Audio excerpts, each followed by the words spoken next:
Hello friends, welcome back to Tarotiz. I hope कि आप सब अच्छे होंगे और अपने लाइफ में ग्रो कर रहे होंगे।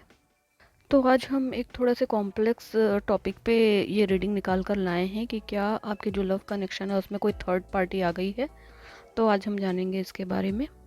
और अगर आप अपने रिलेशन के फ्यूचर को लेकर कंफ्यूज हैं या लगता है कि किसी थर्ड पार्टी की वजह से चीज़ें कॉम्प्लिकेट हो रही हैं, तो ये रीडिंग आपके लिए है। आपको फिर से एक बार बता दूं कि ये एक जनरल रीडिंग है और इसे जनरल रीडिंग की तरह ही लेना है। और ये टाइमलेस रीडिंग है, तो आप जब भी देखेंगे ये आपसे रेजोनेट करेगी। और दूसरी चीज़ ये कि हमारा जो ये चैनल है वो सभी धर्मों के लिए है। आप किसी भी धर्म से हो, आप इन रीडिंग को देख सकते हैं।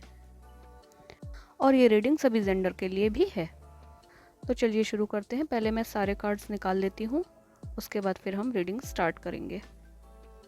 देखिए, हमेशा थर्ड पार्टी की जो रीडिंग होती है ना, वो कॉम्प्लेक्स ही होती है। और अगर आपके दिल में कन्फ्यूजन है या क्लियरिटी चाहिए अपने लव लाइफ के बारे में, तो ये रीडिंग शायद आपके काम आ सकती है।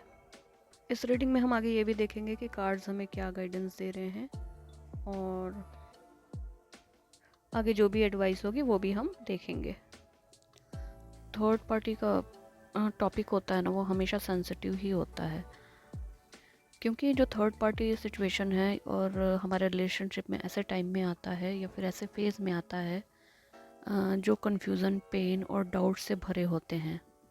देखिए, ज़्यादातर रीडर्स जो रीडिंग करते हैं ना, वो सारे सिर्फ कन्फ्यूज़न दूर करने के लिए नहीं करते हैं, बल्कि आपको एक नई होप और डायरेक्शन देने के लिए भी होती है ये सारी रीडिंग्स।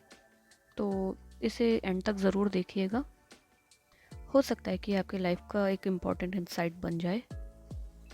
और मैं ये मानती हूँ कि जो आप सभी सोल हैं वो बहुत पावरफुल हैं और डिज़र्व करते हैं कि ऑनेस्ट और फुलफिलिंग रिलेशनशिप में रहें आप सभी। और इस रीडिंग के साथ मैं भी कोशिश करूँगी कि सच्चाई सामने आ जाए। दोस्तों, यहाँ पे कार्ड्स की बात करें तो है the tower, ace of wands, two of pentacles, queen of pentacles, wheel of fortune, six of wand, knight of swords, page of wand, five of swords, और यहाँ पर है seven of swords, page of pentacles. दोस्तों, यहाँ zodiac की बात करें तो है Aries, Leo, Sagittarius, Libra, Gemini, Aquarius, Taurus, Virgo, Capricorn, Sagittarius. तो ये सारे जोडियक साइंस यहाँ पर प्रेजेंट हैं। ये आपके पार्टनर के हो सकते हैं। फ्रेंड्स, ये जो पेज ऑफ वॉन्ड्स का कार्ड है, ये नई एनर्जी और एक्साइटमेंट को दिखाता है। हो सकता है कि आप या आपके पार्टनर की लाइफ में कोई नए लोग आ गए हों, और इसकी वजह से यहाँ पे ये एक फ्रेश एनर्जी इंट्रोड्यूस हो रही है। ये फ्लर्टेशन या फिर नए कनेक्शन की शुरुआत का भी इंडिकेशन हो सकता है। तो ऐसा है कि अगर आपको लगता है कि कोई थर्ड पर्सन इंटरेस्ट दिखा रहा है, तो अभी किसी भी कंक्लूज़न पे आपको पहुंचने की ज़रूरत नहीं है। और जो भी आपके पर्सन है उनसे आप ओपन कम्युनिकेशन करें, क्योंकि यहाँ पे फाइव ऑफ सोर्ड का कार्ड है। तो ये कार्ड दिखाता है कि रिलेशनशिप में कॉन्फ्लिक्ट्स और ईगो बैटल हो रहा है, और जो थर्ड पार्टी इंटरफेरेंस का strong signal five of swords के कार्ड को माना जाता है। तो यहाँ पे थर्ड पार्टी का इंटरफेरेंस तो मिल रहा है। यहाँ पे ये भी हो सकता है कि ये बंदा आपको मैनिपुलेट करने की कोशिश कर रहा हो। तो अगर ट्रस्ट और ऑनेस्टी की कमी होगी तो ये रिलेशनशिप को और भी ज़्यादा कॉम्प्लिकेट कर सकती है। इसलिए क्लियर बाउंड्रीज सेट करना बहुत ज़रूरी है। यहाँ पे सडनली कुछ रिवील होगा या फिर ब्रेकडाउन का इंडिकेशन भी दिखाई दे रहा है। हो सकता है कि कोई सच है जो आपके सामने आने वाला है, जो आपके रिलेशनशिप को हिलाकर रख देगा। और अगर कहीं इस रिलेशन में थर्ड पार्टी की प्रेजेंस है तो चीज़ें सरफेस पे आ जाएंगी। देखिए दोस्तों, ऐसा है ना कि जितना भी पेनफुल हो, अगर सच है तो सच का सामना करना ही है। ये एक ट्रांसफॉर्मेशन का वक्त है और पुराने पैटर्न्स को तोड़कर नए शुरुआत करने के लिए स्पेस आपको बनाना होगा। और हो सकता है कि आपके जो पर्सन है वो अपनी एनर्जीज या अटेंशन को दो लोगों के बीच में डिवाइड कर रहे हों, या फिर आप दोनों के बीच में वो एक बैलेंस बनाने की कोशिश करते हुए यहाँ पे नज़र आ रहे हैं। तो ऐसा है कि आप अपने सिचुएशन को ऑब्ज़र्व करिए और आपके पार्टनर के बिहेवियर कैसा है उसको भी आप थोड़ा सा ऑब्ज़र्व करिए। अगर उनके प्रायोरिटीज़ क्लियर नहीं हैं तो उनसे आप बात करें, उस ओपनली बात करें और क्लियरिटी की डिमांड करें। हो सकता है कि कोई बंदा फैंटेसी में जी रहा हो और रिलेशनशिप की रियलिटी इग्नोर कर रहा हो, क्योंकि यहाँ पे थर्ड पार्टी टेम्पटेशन का स्ट्रॉन्ग सिग्नल मिल रहा है। तो इसलिए अभी आपको क्या करना है कि अपने और अपने पार्टनर के जो भी एक्सपेक्टेशंस हैं, आप जो भी आपस में बातें करते होंगे, डिस्कस करते होंगे, और जो कुछ भी रियलिटी है उसको एक साथ अलाइन करने की कोशिश करें। और आपके लिए ये समझना बहुत ज़रूरी है कि लॉन्ग टर्म हैप्पीनेस कैसे अचीव होगी। तो इन सब चीज़ों पे आपको थोड़ा सा नज़र रखनी होगी। इस रीडिंग में व्हील ऑफ फॉर्चून है, जो कि दिखाता है कि ये सिचुएशन डेस्टिनी का हिस्सा है। तो अगर थर्ड पार्टी आई है तो ये एक कार्मिक लेसन हो सकता है जो आप दोनों के ग्रोथ के लिए बहुत ज़रूरी होगा। देखिए, यूनिवर्स है ना, वो हमेशा आपको लर्निंग स्टेज में डालता रहता है, नई चीज़ें सिखाने के लिए। और इस टाइप के बीच बीच में कार्मिक लेसन्स और कार्मिक रिलेशंस हमारे लाइफ में आते जाते रहते हैं। इसलिए अपने एक्शन और डिसीज़न को सूझबूझ के साथ ही आपको लेना है। और आपको ये सारे जो भी डिसीजन लेते हैं वो यूनिवर्स पे भरोसा रख के लेना है कि जो होगा वो आपके हाईएस्ट गुड के लिए होगा। और यहाँ पे मूविंग ऑन का भी इंडिकेशन देता है। तो हो सकता है कि आप या आपके पर्सन इमोशनली डिस्टेंस हो रहे हों, और अगर थर्ड पार्टी इन्वॉल्व है तो ये कार्ड उस डिस्टेंस का भी कॉज दिखाता है। यहाँ पे आपको ये डिसाइड करना होगा कि आप इस रिलेशनशिप को रिपेयर करना चाहते हैं या मूव ऑन करना चाहते हैं, या सेल्फ रेस्पेक्ट और इनर पीस को प्रायोरिटी देते हैं। ये सारी चीज़ें आप पे डिपेंड करेंगी। और अगर मेरी सलाह मानिए तो आप अपने आप को हमेशा प्रायोरिटी में रखिए।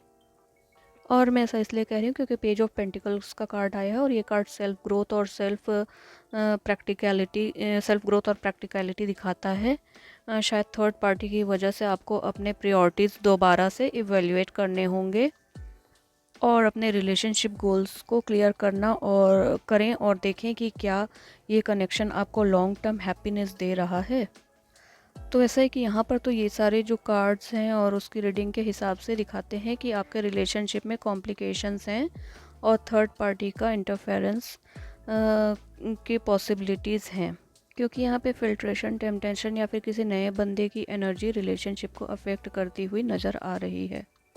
हाउएवर, ये भी क्लियर है कि ये एक ट्रांसफॉर्मेशन फेज़ है जो आपको इमोशनली और स्पिरिचुअली ग्रो करने का मौका देगा। तो आप अपने इंट्यूशन और कम्युनिकेशन पर भरोसा करें। अगर आपको लगता है कि थर्ड पार्टी इंटरफेरेंस है तो ओपनली अपने पार्टनर के साथ बात करें, ब्लेम गेम से बचें और अपने इमोशंस को ऑनेस्टली एक्सप्रेस करें। ये ना हमेशा याद रखें कि जो आपका पीस और आपका हैप्पीनेस है ना, वो सबसे इम्पॉर्टेंट है। अगर चीज़ें टॉक्सिक हो रही हैं तो बिल्कुल भी मत घबराएं मूव ऑन करने से। तो क्वेश्चन ये है कि क्या इस रिलेशनशिप में थर्ड पार्टी का इन्वॉल्वमेंट है। यहाँ पे कंफर्मेशन के लिए थोड़े और कार्ड्स निकाल लेते हैं, और यहाँ पे हम यस और नो के फॉर्म में अपने क्वेश्चंस के आंसर लेंगे, ठीक है।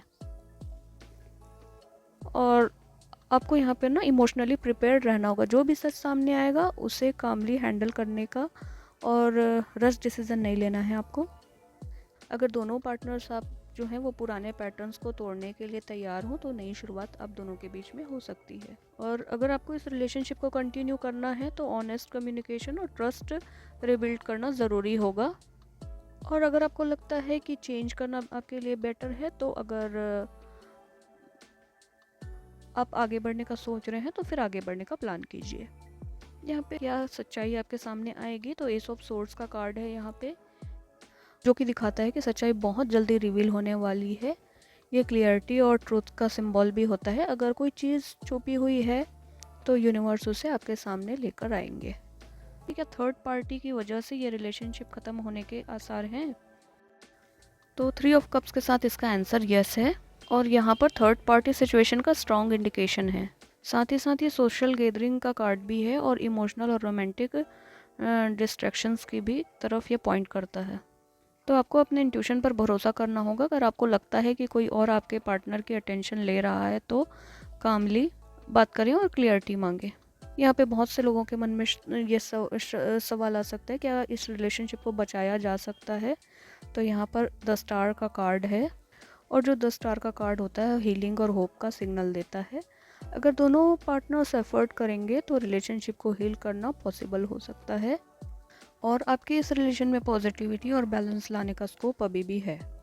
और लोगों के मन में ये भी सवाल हो सकता है क्या ये थर्ड पार्टी इन्फ्लुएंस परमानेंट है या टेम्परेरी। देखिए यहाँ पे जो भी कार्ड्स के कॉम्बिनेशंस आए हैं ना, उसके हिसाब से ये लग रहा है कि जो थर्ड पार्टी इन्फ्लुएंस है वो ज़्यादा लॉन्ग टर्म नहीं लगेगा। ये एक टेम्परेरी फेज़ है जो कि डिस्ट्रैक्शन और मिसअंडरस्टैंडिंग की वजह से हुआ है। और अगर आप अपने पार्टनर के साथ ओपन कम्युनिकेशन करें और समझने की कोशिश करें तो ये थर्ड पार्टी सिचुएशन क्यों बनी है, तो फिर ये इमोशनल बाउंड्रीज सेट करेंगी। यहाँ पे स्टार और डेथ का कार्ड दोनों आया है इस रीडिंग में। ये कार्ड दिखाता है कि अगर रिलेशनशिप टॉक्सिक है तो उसे हील करने या क्लोजर लेने के का वक्त आ गया है। नई शुरुआत के लिए पुराने कॉन्फ्लिक्ट्स को छोड़ना ज़रूरी है। और द स्टार दिखाता है कि पॉजिटिविटी और इमोशनल स्टेबिलिटी पॉसिबल है अगर आप अपने इनर हीलिंग पे फोकस करेंगे तो। हमेशा सेल्फ रेस्पेक्ट और पीस को अपनी प्रायोरिटी में बना के रखें और अगर पार्टनर कमिटेड है तो म्यूचुअल एफर्ट के साथ रिलेशनशिप स्ट्रॉन्ग हो सकता है। देखिए यहाँ पे सच्चाई और क्लियरिटी ज़रूर सामने आएगी। ट्रांसफॉर्मेशन और एंडिंग का इंडिकेशन भी है। यहाँ पे फेयरनेस और कार्मिक बैलेंस को मेंटेन करना होगा। थर्ड पार्टी की स्ट्रॉन्ग पॉसिबिलिटी है लेकिन टेम्परेरी है। यहाँ पे आप अपने इमोशन और इंट्यूशन को इग्नोर ना करें। अगर ये रिलेशनशिप जो है वो आपके हैप्पीनेस और ग्रोथ को सपोर्ट करता है तो ही एफर्ट करें, नहीं तो अपने लिए हेल्दी डायरेक्शन चुनें। तो दोस्तों ये थी आज की रीडिंग। अगर आपको ये रीडिंग हेल्पफुल लगती है तो वीडियो को लाइक करें और चैनल को सब्सक्राइब करें और अपना बहुत अच्छे से ख्याल रखें। Bye bye.